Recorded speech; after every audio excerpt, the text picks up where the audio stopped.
গরম গরম ভাত বা খিচুড়ির সঙ্গে আচারি ফ্লেভারে এভাবে কামরাঙ্গা রান্না করে নিলে কিন্তু খেতে অনেকই মজার হয়। হ্যালো, আসসালামু আলাইকুম। আমি তানজিনা আফরিন। আশা করি সবাই ভালো আছেন। কামরাঙ্গা অনেকে অনেক ধরনের রান্না করে খায়, আবার ভর্তা করেও খায়। আমার দাদি বাড়িতে বিশাল বড় এক কামরাঙ্গা গাছ থাকায় আমার দাদিকে প্রায়ই দেখতাম বিভিন্ন রকমের কামরাঙ্গা রান্না করে বা ভেজে খাচ্ছে।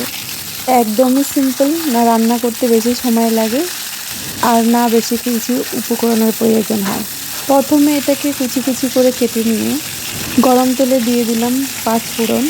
আমার কাছে শুকনো লঙ্কা ছিল না, আপনার কাছে যদি থাকে অবশ্যই দিয়ে দিবেন। 5 ফোড়নগুলোকে একটু ভেজে নিয়ে তারপরে দিয়ে দিলাম কামরাঙ্গাগুলো, তারপর দিয়ে দিব কাঁচা লঙ্কা।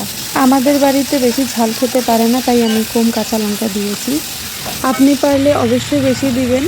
কামরাঙ্গার সঙ্গে সঙ্গে কিন্তু কাঁচামরিচগুলো ভাতের সঙ্গে অনেকই টেস্টি হয়, কারণ এটাতে একটা আচার আচার এবং কামরাঙ্গা ফ্লেভারটা এসে যায়।